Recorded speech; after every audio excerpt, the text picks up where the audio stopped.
What is up, guys? Welcome back to another episode of the Side Hustle Experiment podcast. Today we have our friend Avery, aka Rumor the Rumor, founder of Go-To Lister, Miami Sellers Conference, RestrictedInventory.com. He does a lot of stuff. Maybe there's some stuff I am forgetting. Rumor the Rumor on Instagram.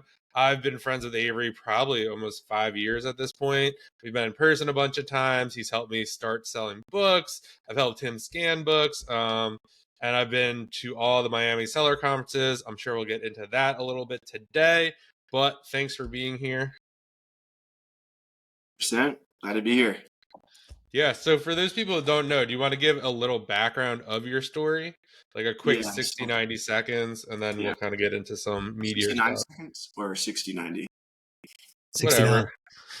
So my claim to fame is I started selling books when I was in college, and I was just selling my friends' textbooks. I wrestled. All my wrestling friends gave me their textbooks, sold them, made money. So I knew that selling books on Amazon was viable. And then I decided, like all millennials, let me follow my passion. So I started coaching wrestling. I got a $1,500 check for 3 months of hard work. Realized that wasn't going to work out. And I always had a desire to travel the world. That's why I call myself Romer the Roamer. I don't know what's going to happen with Amazon and all my other business ventures, but I know one thing's true. I'm going to keep traveling. And back then I was broke. I'm like, let me start traveling, living in my car. I was watching all these van life videos on YouTube. I was like, let me just try this. I was like, how am I going to make money? How am I going to fund the trip? And I was following Reezy and Caleb Roth. And Caleb Roth did a weekend trip to Tulsa, Oklahoma with his wife, wrote about it in a blog. And when he went to Tulsa, he scanned all the books at thrift stores and libraries, and he found $5,000 profit in a weekend. And I was like, if you found $5,000 profit in a weekend, even if I get like a tenth of that every weekend, I could pay for my trip. So got in my car, put a wrestling mat down in the front seat, drove across to California, sleeping at Walmart parking lots, truck stops. During the day, I would go to Goodwill's, libraries. I would have work days where I would do that. And then I would have like travel days where I'd hit up the Grand Canyon, saw the Pacific Coast Highway. I literally have seen so much. And that trip probably cost me only like less than $10,000 in 3 months. And I also learned how to sell on Amazon doing that. And when I went to California, I networked with all those people I mentioned. I met Reezy Resells in person. I met Caleb, which really allowed me to build my network. It wasn't super intentional, but that allowed me just to be so connected with the Amazon community. And then I also realized, like, hey, this is real. Like, people are actually doing this. And as time went on, I continued to build my business more and more and more. So, yeah, that's my claim to fame. Cool. So I want to hear about Go-To Lister a little bit because I haven't saw too much about it. So what was your intention on starting that? Like, what was the whole goal of it? Yeah, honestly, man, so when I started business, I was like, I don't know anything about business. And I started listening to Naval Ravikant talk about like how to really grow like a scalable business. And he was like, you need to create media, which is like social media content or a book, something that you need to put information out there that's infinitely replicatable. And so that's why I was posting on social media like crazy. I didn't know what was going to come from it, but I knew I should have done that. The second thing he talks about is software code, like create solutions for people. And me as an Amazon seller, I knew that I could create something better than like Inventory Lab or Acceleralist or Scanlist, because those guys aren't actually Amazon sellers. Like, they're Amazon sellers, they're not really Amazon sellers. Like, they've been out of the game for so long. And so I knew I could create something better. And I knew I wanted to go down that path of creating a solution because I already had the social media side of it. And so we created Go-To Lister. It's the fastest listing software on the planet. And we got big things in plan, for the futures. And also something really cool about Go-To Lister is I partnered with another Amazon seller. So the developer is also the end user. So we're both Amazon sellers creating this for Amazon sellers. So like we just understand it on a deeper level than the other companies, I believe. So that was kind of like the intention behind it. And man, it took I started that in 2020. People don't know this, but that's when I started Go-To Lister. And I was silent for years because it didn't work. I learned how hard it is to build a software and to, I had to work with Indians, and that was terrible. And then we scratched the first project, and then I partnered with a a wholesale guy who also codes, and that's Dom, the guy developing it now. So Cool. What's your kind of goal with it? What are you gonna like? What's the big goal, I guess? yeah, we just want to be like the listing solution to like completely optimize your workflow and also allow you to have like meaningful inventory analytics and have something that actually looks good. You know, Dom has pretty good UI taste. So, you know, right now we're the fastest listing software. So that's a really big deal for booksellers. And our next step is to make it more optimized for OA, RA wholesale people. Because right now we have OA, RA users. I use it for my wholesale business, but it's not super optimized for that. So like that's kind of the next step. We want to have one button that you click and it gives you into your tax report. That's a big goal of ours too. I mean, we have a lot of stuff. Like we have a lot of goals and features, but basically we want to be like the go-to solution for optimizing your workflow and understanding your inventory. Cool. Yeah, I know a big part of your journey is networking, and it really put kind of your business or got it going. Can you really talk about the importance of networking and kind of how it put you in the position you are in now? Yeah. Yeah. I mean, networking worked for me when I was at wrestling practice one day. You know, I was going out to thrift stores during the day, and then I went to wrestling practice to coach. And I wasn't making shit. I wasn't sure if entrepreneurship was going to work for me. And I remember listening to Ty Lopez, and he was just like, if you're going to hustle, don't hustle, you know, working hard on only building your business. Don't hustle working hard on sales. Don't hustle. Like he was like, do those things. But if you're going to really hustle and like you're a young guy willing to put work in, he's like, hustle hard on the networking side of things at a young age. And if you hustle hard on the networking side of things, you won't believe the opportunity that comes. And when I heard that, I was like, well, how the hell do I do that? Like, what does that even mean? And then I saw an event coming up, turned the page in California. And that just kind of popped up when I was living in my car in Arizona. I was like, let me go to this. And then I'm naturally pretty extroverted. I naturally always posted a lot on social media. And so I'm like, okay, let me kind of ramp these things up a little bit. They don't cost me anything. Posting on social media costs nothing. And so that's really why I focused on it. And then, dude, it gave me like, it's every single business I have is from networking. Like restrictedinventory.com. It's a business where we sell textbooks for other people at a 50-50 split. The only reason why that's still alive is because of relationships I have over the years. Like I don't even sell on my account anymore. I have a friend who I met at the event, at some of these events. We sell on his account. His account's brand approved. That's one example. My developer, Dom, my partner, you can go to Lister, found him via Instagram. He wanted me to market his software that he created, but he didn't know how to market. I'm good at marketing. He's good at building. That was a good relationship. You know, I posted on social media and met you in Philly. Yeah. And, you know, we've done a lot of social media stuff together. You're speaking at Miami Sellers Conference this year. Like, it's just insane. Like, if you really think about it, like, everything in my life has come from networking. That's why I'm such a huge proponent of it. Like, a kid called me, shout out Bobby Thorne on IG, and he's like, hey, I just don't know if it's worth paying a couple $1,000s to go to Miami. It's going to cost like $1,500 for me, and then plus the ticket's $1,300. And I'm like, dude, if you go and you play all out, you actually play all out, it's going to be such high ROI. If you come and you have like a negative attitude about it, you ain't going to get shit. But if you're truly trying to make this lifestyle work and you build relationships, like the ROI is infinite.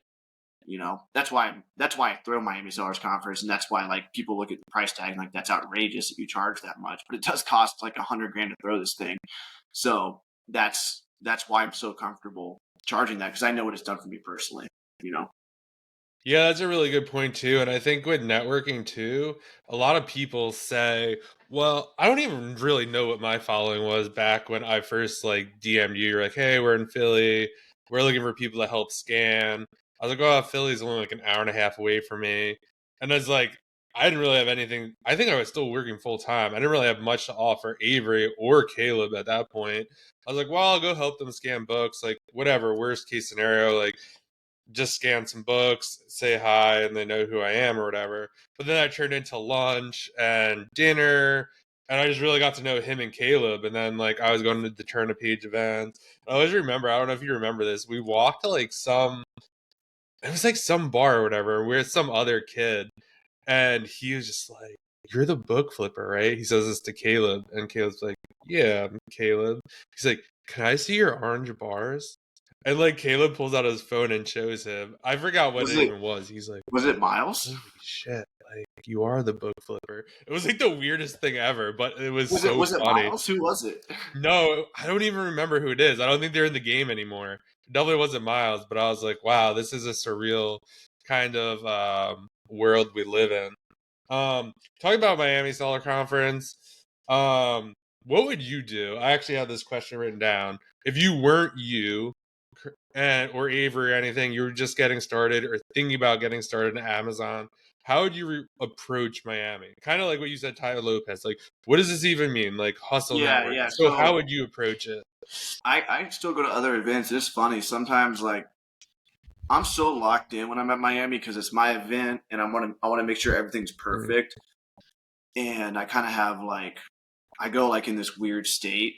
And obviously like I am like to an extent like the center of attention, so it makes it very easy to network. I'm not ever like the awkward guy in the corner. But when I go to other people's events, sometimes I'm like, holy shit, like I'm so uncomfortable right now. Like, I don't want to talk to anybody. What am I doing here? And then other events I go to and I'm just like, I'm flowing. Like, I don't know, like I drink a beer and there's like a cute girl and I'm just like, like it just depends. Like there's just different states. So like, I would really like, you don't know how you're going to feel when you get there. You could be any of those things. You could be super extroverted. Maybe you're normally extroverted, but you feel nervous. I would just make an intention to, listen to people and share whatever problems you're going through. Cause obviously you're there to work out some issues. Like you're not as wealthy as you want to be. Your Amazon business isn't doing as much. Like maybe you have a specific problem in your Amazon business. Maybe you just want to get started, whatever it is. I would go in there with that kind of like intention and just bring it up in conversation to everyone that you talk to. And I would also listen a lot. You'd be surprised how much you can learn from everyone, and people love to talk. So just like, be a good listener for them. And yeah, I mean, don't try to force anything. If alcohol gets you loose, have some alcohol. But like, there's going to be a pulsing energy on Saturday and Sunday. It's going to go into Sunday, but Saturday we're really going to get everyone amped up. It's almost going to be impossible to feel awkward after everything we do because we kind of treat it like a Tony Robbins event where we like make you guys like jump around, and we're going to do more networking based exercises this year. So not to get you out of your comfort zone. That's not the purpose of it, but it's to help you really cast your vision for the year with like-minded people around you. So we'll get you all excited, and, obviously the speakers will present, but then we'll have like kind of breakout sessions, and maybe you're next to a $10 million seller. Maybe you're next to someone doing $100K a month. Maybe you're next to a complete beginner and you can help them. Maybe, there's going to be a mix of people there. And so we're just going to allow this room of high level entrepreneurs just kind of do them. We like everyone here is paying a lot of money to be there. And that is so much better to have that type of attendee than someone who's there for free, because everyone there is playing all out. So that would be kind of my advice going in, and it's going to be a great time. So how many people usually go? We had 160 last year, so we're hoping to pass that up this year. Okay. What do you think the split is usually? Like, where do you see like between like beginners of guys like that barely know what they're doing, and then guys that like are so the first year it was a lot of beginners. Second year, a lot more high level. Last year was just fucking amazing. Yeah, super high level people. Like I just remember like almost everyone I talked to, I'm like, what are you doing in sales? And he's like, yeah, I just started last year. I started following flips for miles and I'm doing $250,000 a month now. And I'm like, okay, all right, bro. Like that happened. That kid actually posts on IG now. I see him a lot, but I didn't know who he was at the time. I would say, man, there's going to be a lot of high level people there. I would say I don't know, maybe 70% of people there are at least 6-figure sellers. Maybe more. Yeah, for sure. This year. That's just kind of. You guys want to go? We'll put a link down in the bio to go grab a ticket. for Yeah, you. because And I people think are paying that's you, like, if you buy all the tickets, you're paying $1,300. So the attendee that shows up to this event is like very dedicated, you know. mm, And something else I will add about the networking question is if you have any, if you're a fan of John, which obviously you are if you're listening to this, go talk to them. It's not weird. It's not yeah, weird that you feel like you know John because you've listened to his podcast. Like you do know John. You've listened to so much of him. Same with like Watch Me Amazon or Amazon Lit. Like talk to these people and don't like even if you come off weird, who gives a shit? Like go up and just say hi. Like take the picture. It's okay. You know, you're making them feel like superstars. And who knows? You guys might be best friends. Like Reezy and I text all the time now. And I remember at one point in time, I looked at him as like this crazy YouTuber. And I just thought, I don't know, I put him on a pedestal, you know? And yeah. now, literally, like all the speakers, obviously, I'm texting. And I'm like, oh, these are just regular people.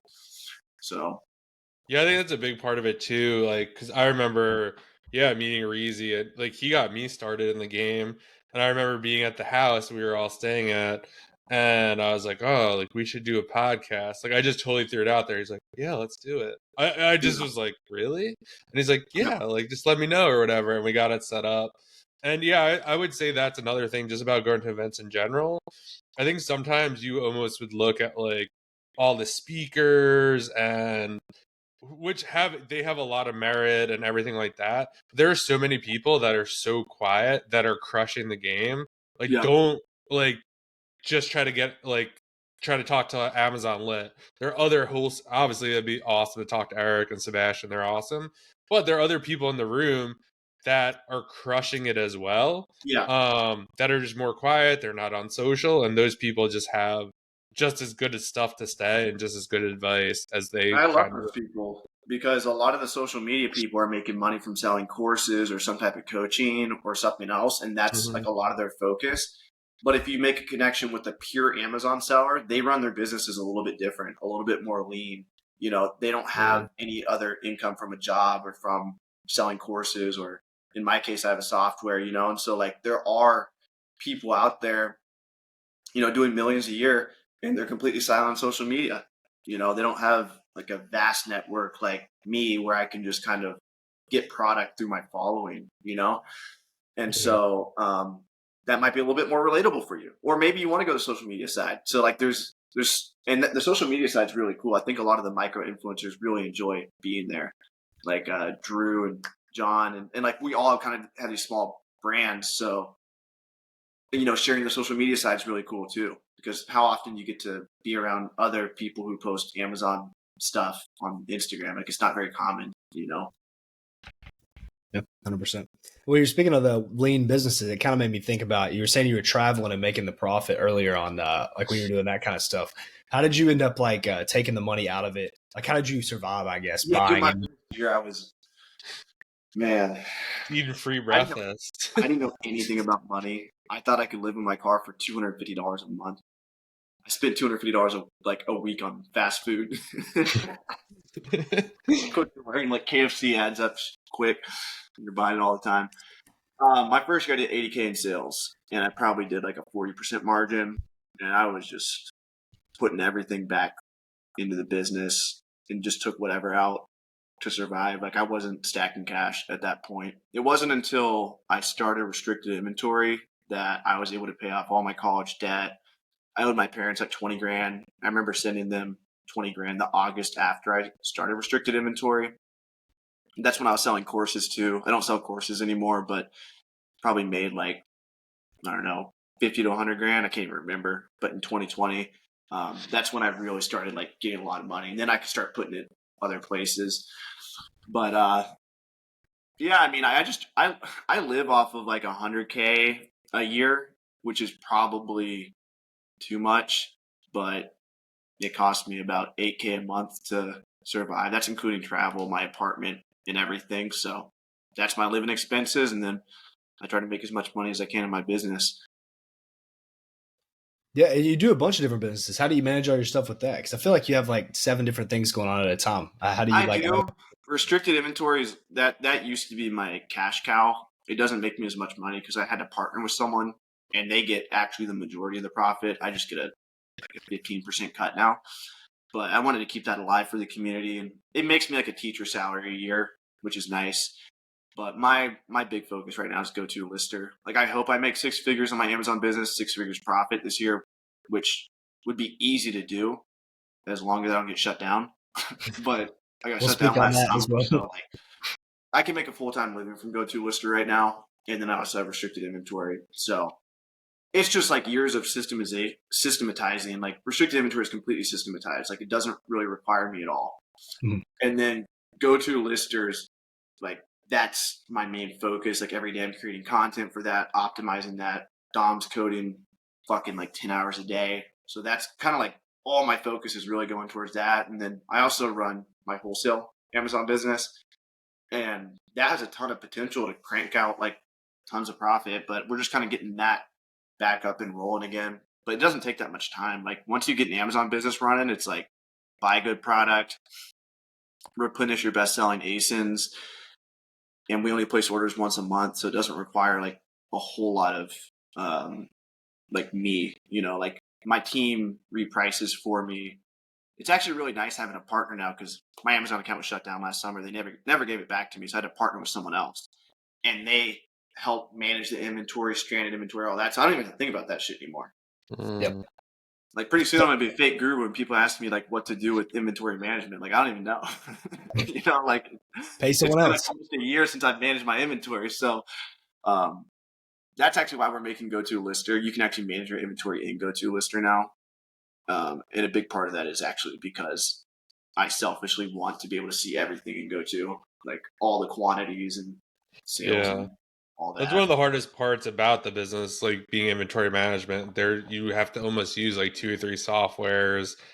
Yeah. The data is not synced across all of them. Like, maybe you're seeing in one software it has 10 units, the other software is selling it has 8. On your Amazon dashboard, who knows what they're saying? And it's just like, who's right, who's wrong? Yeah. And it's usually somewhere in the middle. Yeah. So it's really hard to kind of get that going. You want to talk about your Amazon shutdown and kind of what happened? I know that's a lot of people's like biggest fear. Yeah. Obviously, you And it should kind be of a overcame big it, fear. but It should go for it, it. it should be a big fear, especially if you're making a full-time income from this, you know? And so basically, don't sell fake products, even if it's on accident. Be extremely careful selling used products, because your invoices won't hold up if they're from Goodwill. So the reason why I was shut down initially, I got shut down in 2019. And the reason why I was shut down was I sold a counterfeit book on accident. RestrictedInventory.com is my business where I sell textbooks for the community. Why can they not sell the textbooks? Because Amazon knows they're highly likely to be counterfeit. And so they restrict all sellers in them. And so, like a dumbass, I was like, hey, everyone send me your books and I'll sell them, not thinking that my account would get gated too. Duh. That was the next thing that would happen. Like, I feel like any billionaire could like look at my business then and be like, wait, you can sell it, but everyone else can't. Why can't everyone else sell it? Oh, you're probably not gonna be able to sell it forever. Like, I just feel like, but at the time I was so young and I'm like, this is gonna make me 6 figures. Let me do it. Then for a couple of years, I continued to sell on multiple different accounts that could sell textbooks. So if one got shut down, we would just get another one. And that was kind of like my hustle for a while. And so now Amazon basically said like, hey, we know that Avery Martin has sold counterfeit books on multiple accounts. And they linked all the accounts together because I logged in on the same device. And I logged in Colombia and Spain and like different countries, like actually living in those countries. So it looks like I'm just like this weird hacker probably. And then I paid off the brand. The brand said, hey, give him his accounts back. They actually listed all the accounts I had. They gave me my account back instantly. Amazon did. But then they reactivated it for being linked to my account that was shut down. But the only reason why that account was shut down was because it was linked to my account that was shut down for the counterfeit. So like, there's no account that's actually shut down for a real reason other than being linked to an account that was shut down. So now it's like this circular logic, and we can never get past that. I'm sure I could have if I would have hired like a lawyer that was good enough, but I was just like, this is 2 months coming in. Amazon told me like I wouldn't try more than 60 days. If you can't get your account back, move on. Watch me. Amazon said keep buying inventory. He's like, you never should have stopped. You should have just kept buying inventory and figured it out. And that's what we're doing now. Like hopefully we'll do 7 figures this year, but at least 6 figures profit for myself. But like people look at that and like, oh my gosh, like I'm so scared of getting shut down. And from one perspective, it's like, you should probably chill out. But from another perspective, you should be really concerned. If you're buying from a website that seems too good to be true, like this Temu website, have you guys heard of that? Yeah. Yeah. I think there's some third-party sellers that sell counterfeit shit on there. And actually someone I know got suspended for that, and she still hasn't gotten her account back. Don't set up multiple accounts. I used to recommend that, but it just adds complexity to the situation, because if one account gets shut down, then both will get shut down, and then they could get shut down for multiple account policy violation. And you don't want that, because that's much harder to get past than probably the initial reason why you got shut down in the first place. And so, yeah, you might be able to have two accounts for now, but if one gets shut down for any reason, then all of a sudden they're linked. And then even if you fix that reason, you could stay shut down just for them being linked, So, yeah, just be careful out there. Follow the rules. Like, don't sell used items as new. Like, just do everything you're supposed to do. Like, if it's kind of sketch, don't do it. When you get your account shut down, what do you like lose in that process? I'm sure you had a balance and you had inventory at Amazon. So like, what gets lost there, and what are you able to recover? Yeah, so I didn't recover my funds until probably like 4 or 5 months after. They had $30K they locked up, and they finally paid that. I got I actually need to reconcile, but I got a lot of my inventory back. Like, they will still give you your inventory back unless like you got shut down for a counterfeit claims, which I didn't. I was technically shut down for multiple account policy violations. So I got all my inventory back. That was a pain in the ass though. Reconciling all that is a pain. Getting those removal orders is a fucking pain. I've been through it like 6 times. I only shared the last one publicly because I knew it was probably like, I knew I would survive, and I just was like, this is crazy. And I knew that it was like really serious. I was like, let me just share this on social media. Like, this isn't like the others where I'll be back up in 6 weeks. So I kind of wanted to like document that process. It scared a ton of people, Yeah, and I feel like after you did it, a lot of people started doing it. And I get like I've even shared this before.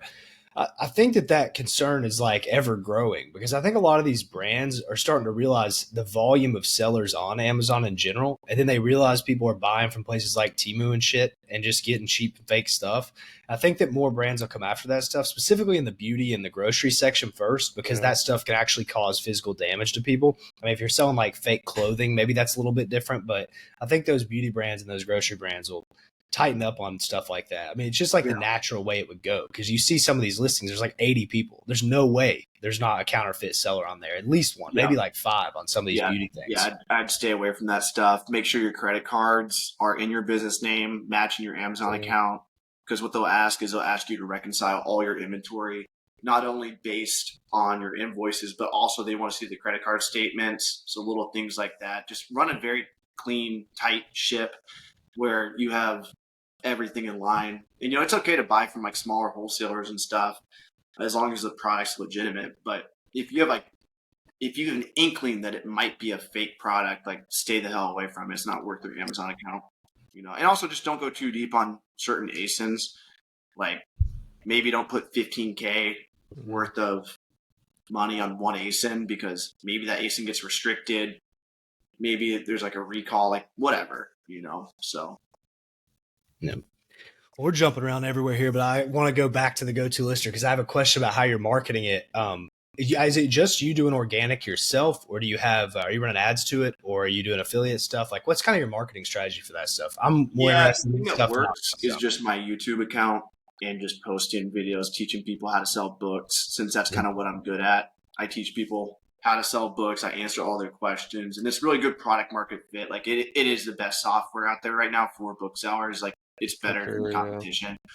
But our next goal is to go after like Inventory Lab, and that's really what we're focusing on this year is, the net profit, ASIN profitability reports, stuff like that. But that's kind of like what we're cooking in the background. So right now what I do is I just post on Instagram, YouTube, educational content for selling books, and then get them on my email list. I give everything away for free. I don't charge for any coaching. I don't charge for any courses. I give away all my courses. I modeled Alex Ramosi. He's got a website, acquisition.com/training, that literally tells you everything you need to know about building a business.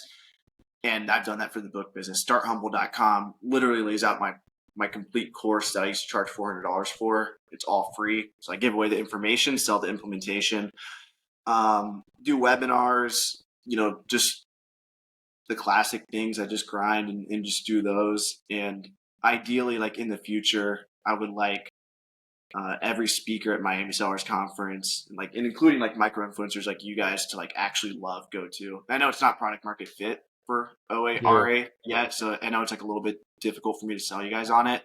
But once I can just have you guys like instantly transfer your data from Inventory Lab, and you guys have like a better user interface, and we have better analytics, and just like an overall smoother experience, like I think I can get basically the whole community on board. At least that's my vision. Like Inventory Lab doesn't have someone like me out there just like grinding away. Equal actually does a pretty good job, but still, like, the reason why SellRamp's doing so well is Flips for Miles and Warner are the mouthpieces for it, and they're savages when it comes to creating content. They're Amazon sellers themselves. They probably have the most successful students in the space, so I'm modeling them a lot too. And back to the networking thing, I met Miles years ago. He was just some kid in Philly when I met John, and just seeing him grow and kind of shift the standard for what it is to create content has been really inspiring. So that's building the software. The software stuff's cool because you're kind of building something bigger than you too. Like with the coaching or courses or anything, you're like super the face of it. But like if you get that software up to where you have all these recurring users and you build out some type of organic or paid side that's not completely reliant on you, yeah, that's a huge exit probably in the future as well. Exactly. Yeah. Yeah, Three Colts will probably be calling you anytime now. Once you get it going. You talk a lot about outsourcing. What are some tips for outsourcing that you have, and kind of what do you have outsourced? I know you have a bunch of different virtual assistants that do different things for you, and everyone always talks about hiring VAs. So kind of how are you utilizing? Yeah, my whole life is outsourced. I highly recommend, reading The 4-Hour Workweek by Tim Ferriss. And he talks about VAs there. I learned about this like probably 10 years ago. And he's like, you should just hire a VA. And even if you don't know what to do with them, just give them tasks. Like if you don't know what to do, tell them to email your friend or something and just like fuck around, like just get used to telling them to do things. But now, like I have them do everything. Like for Miami Sellers Conference, we have to reach out to speakers. We have to get, make sure their flights are good, booked, all that. And I could do that myself, or I could have my VA do it. I have him reprice inventory. So he logs in to GoToLister. He checks all the inventory on our Amazon account that we're partnered with, and he reprices all of it. He places orders with our wholesaler. We have a customer service team that manages all restricted inventory inquiries, all GoToLister inquiries, like everything, that I don't have to do, I delegate. Like I wish I could delegate my YouTube channel, but I can't. So that's like what I focus most of my time on. But literally everything, man. Like at a certain point, you have to ask, like, is it worth delegating yet? And you'd be surprised. A lot of times you can make it work. You don't want to over delegate. Like sometimes you can overcomplicate it by delegating too much, but you'll probably make that mistake anyway. So just do it, and then you'll find out what really works for you. And now I'm at the stage where I can just send voice messages all the time to my team, and they can basically do whatever, like book flights. If I have a doctor's appointment, they can like make sure the form's filled out. I coach wrestling, and they pay me like $3,000 now. Hopefully, we'll see. Maybe it's 1,500 again. Haven't been paid yet, but he filled out the job application for that. He does any paperwork. Anything that just takes my time, I have my team do. It's all about optimizing time so you can focus on what's most important. How many do you have overall? I have a right-hand man. He does everything that I just mentioned. And then I have a customer service girl. And then I have a numbers girl. She's basically full-time. She like makes sure all my businesses, not make sure they're profitable. That's my job, but she tells me the profitability of them. A video editor. He's full-time. I have a graphic design person. He's not really full-time. He's more of a freelancer. And then if you want to include my partner, Dom, he's our developer. So team of about 6. Are you posting all your content or the VAs do it for you? I'll post on Instagram, but I'm usually too lazy to post on YouTube, Facebook, and TikTok. So if you're posting content that's short form on any of those platforms, you should post it on all the platforms. So I'll post it on IG, screenshot it, send it to him, and then he'll post on the other 3.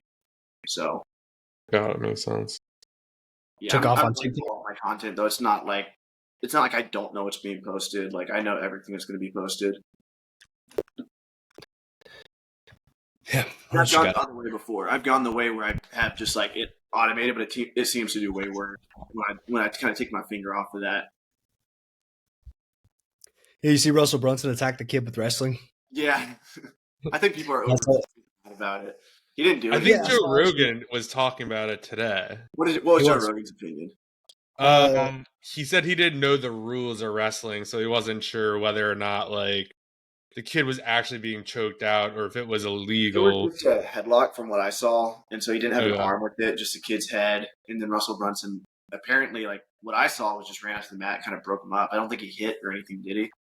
No, they definitely overblew that situation. Yeah. I saw your take on it like somewhere, and I was like, yeah, you're probably right. And that's what Rogan said, I think, too. Dude, because if you're a wrestling coach and you love your kids, like you want to kill the other kid sometimes. And so for him just to go out there and break something up that was illegal and the ref wasn't calling, like I don't really see a problem with that.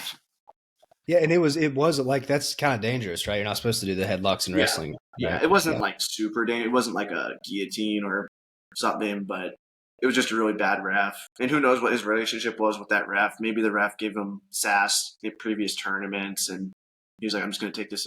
Maybe the kid had a neck injury. Like, we don't know the situation. All I know is that he's probably going to get sued when they find out who he is. That's for sure. Yes. Whoever that kid is, if I was that kid's parents, I'd be like, that's the best thing to ever happen to our family. Yeah. I guarantee it. Russell Wilson inspired me. He kind of gave me permission, like, to go back and coach wrestling because he does it and he's a billionaire. So it's like, okay, if this guy's doing it, then I can do it too. How is that whole thing? You said How is the whole thing?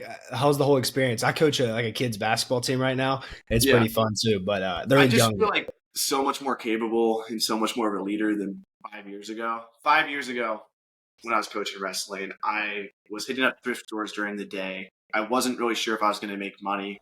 I didn't really know things about business. I hadn't proven myself that I was running a profitable business. And, I just got out of college wrestling. And so I was a coach that wanted it to be like a college wrestling room. And I was also really stressed financially. And now I'm coming more from a place of like, okay, I know I can make money because I've made money in the past. I know I'm good there. And, I also know how to lead way better. I think it's from working with so many people over the years. And so and I've taught a lot. Like I've done so many webinars. I made so many YouTube videos. So I feel like I'm much better at explaining things simply when it comes to a wrestling move. It kind of reminds me when I make a book selling video, like keeping things dumb simple. And it's just nice to be able to look people in the eye. I don't get that a lot on the internet. And so being able to look these kids in the eye and like be part of a team and really help them. I haven't accomplished too many things in my life that I'm actually really good at. I don't think a lot of people have, but one thing I know that I'm really good at is wrestling. I've been through the trials and tribulations. I've been through the hard work. I dedicated the first half of my life to that. And the other thing I'm really good at now is, business and building an Amazon business and going through entrepreneurship.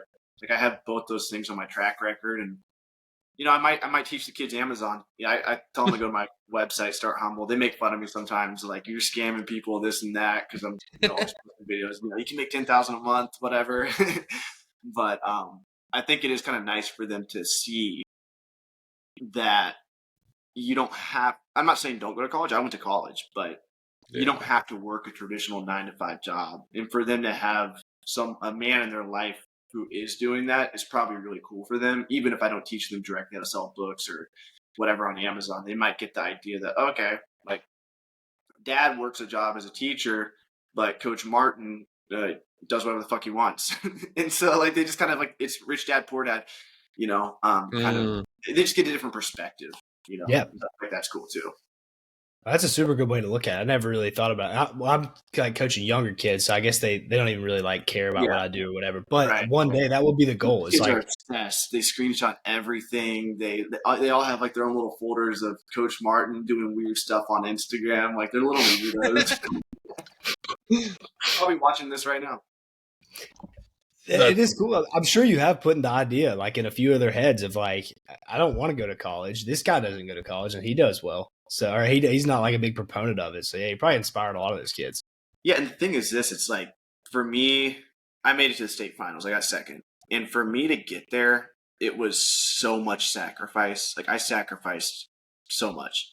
And it was very difficult and a lot of work. And Amazon is the exact same way. Like, if I look at everything I've been through, I know how much pain and suffering it is to truly build a business. And anyone who tells you it's not, is like full of shit, or they're really lucky, or maybe they're just like really smart. But that wasn't the path I took, and I think most people don't take that path in entrepreneurship.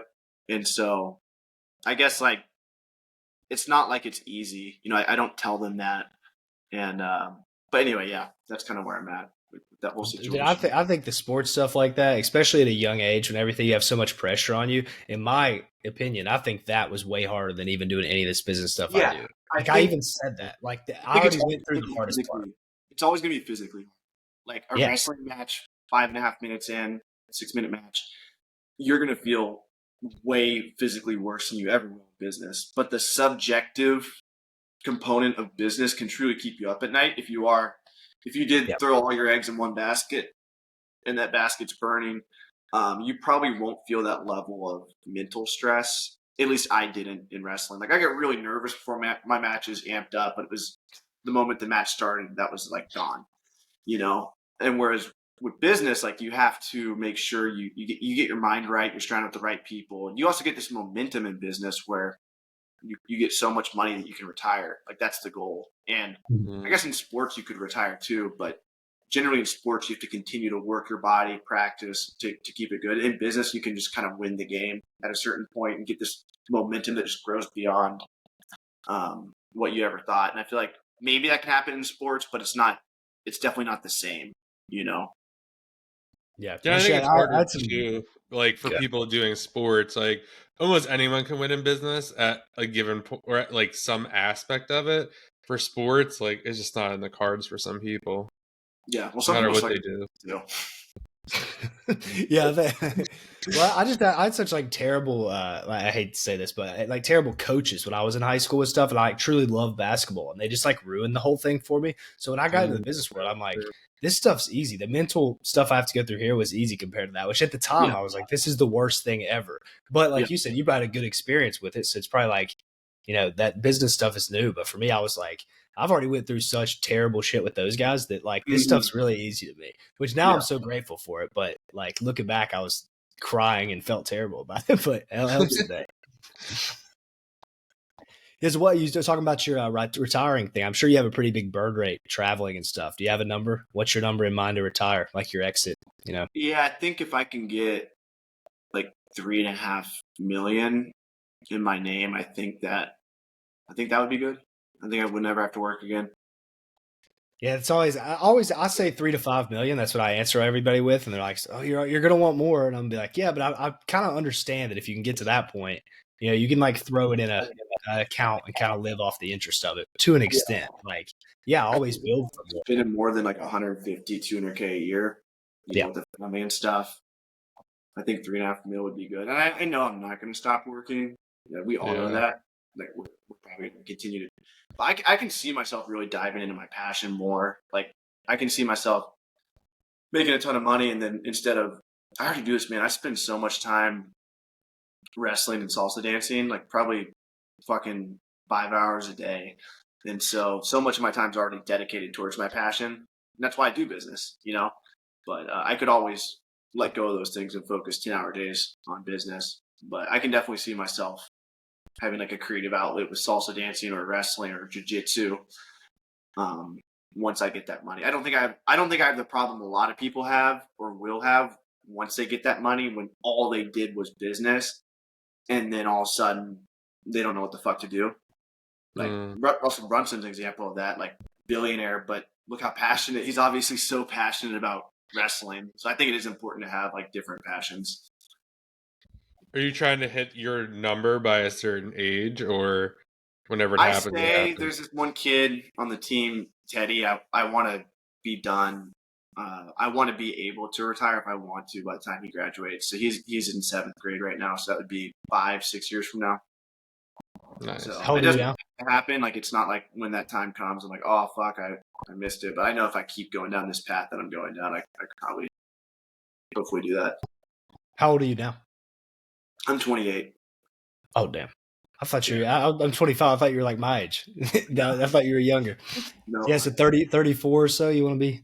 Yeah, Yep. that's pretty good goal. Definitely possible. Solid. Mhm. What else you got, John? Oh, you want to start up? Do you have any lightning round questions? Not too much, man. right, You started I'll start off. off. I'll get inspired by something. All right. What do you think is the hardest part about being an entrepreneur? I think the hardest part is the delayed gratification. Mhm. So like taking the actions necessary to get the success and not seeing the success for a long time, because it's a fictional idea success. You have to like have this goal that's not really real. You haven't actualized it, and you're doing all these actions. And man, sometimes it can be, if you put a year of effort into a business and you don't see any income from it and you go negative, like it takes a lot of mental fortitude and belief to keep going. I would say that's the hardest part that I've gone through. Yeah, I agree with that. What does a winning day look like for you?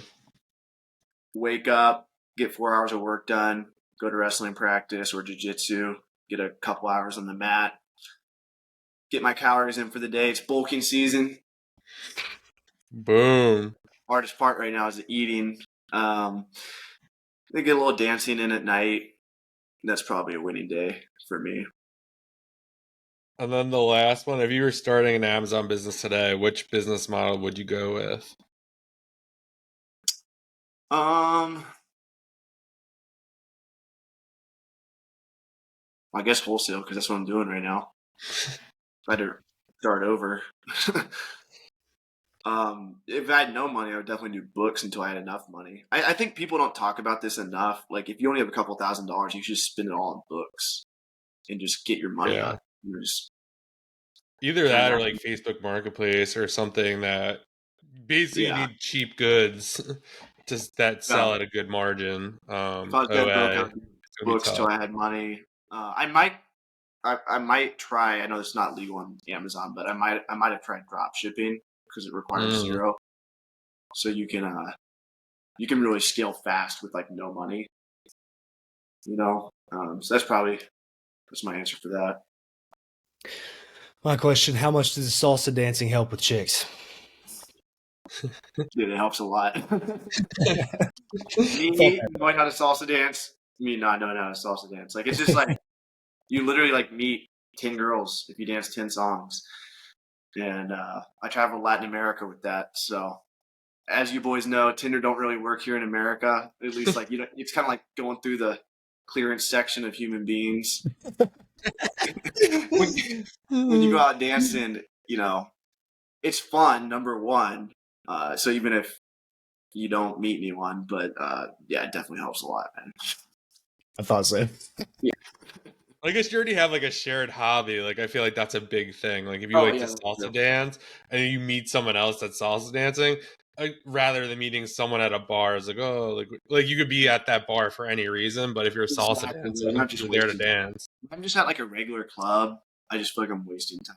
Salsa dancing, I never feel like I'm wasting time. I'm getting better at skill. So, what's your favorite place to travel to?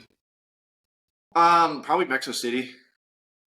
Went there and it just felt like America. Like I had a really nice gym, I had a sauna. People there, the area I lived was in La Condesa, so it was like Fast Track FBA lived not too far from me in Sweeney.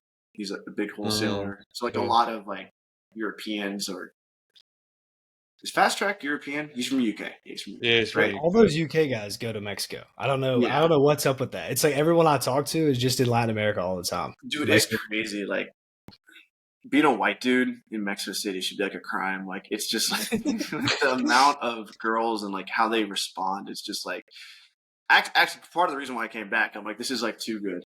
Let me come back to the States for a little while. That's why they're down there.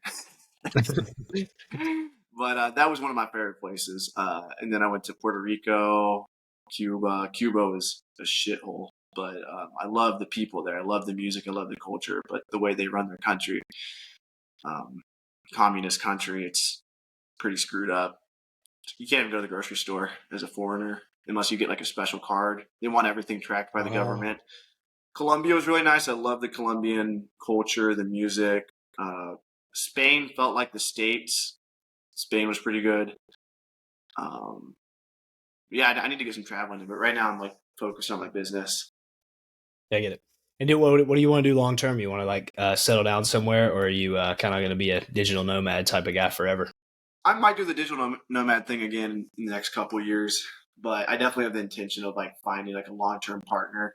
So that's kind of the reason why I came back. Like I was in Mexico and I'm like, dude, I'm gonna find a wife down here, and that's gonna really complicate things. And so I came back here. Bring her up here. Get a green card. Like her family's down there, and who knows? Maybe it'll happen. But I was like, let me come back here. So I've had a couple of girlfriends since, didn't work out, but I feel like I'm going down that right path. And I'm definitely thinking more, along the lines of, hey, maybe I might settle down. But I'm young and I still got a lot of time. So definitely. Well, dude, you got anything to plug? Go to Worcester.com, MiamiSellersConference.com. Get your tickets. You gonna be there, Drew? I will not. Oh, dude, man. I'll be honest, man. I'm not like a big event guy. When I was a kid, I went to a lot of events for my dad. Like he's a big CEO at a company, so I always went to places. And I just like never really liked doing that kind of thing. I don't know why. I'm like an internet kid, man. I'm like a nerd. Gotcha. I go out around with my normal friends. You don't have to worry if you want to pull up. I have a project coming up that's going to align with like the same timeline and stuff. So it's like tough. Yeah. Gotcha. Well, John will be there. So yes, sir. Come through and see John. Definitely get a ticket. We'll have a link down below for you. Where can they follow you, Avery? Romer the Romer, all platforms. Cool. Like, subscribe, do all that good stuff, and we'll see you on the next episode. Peace. Much love.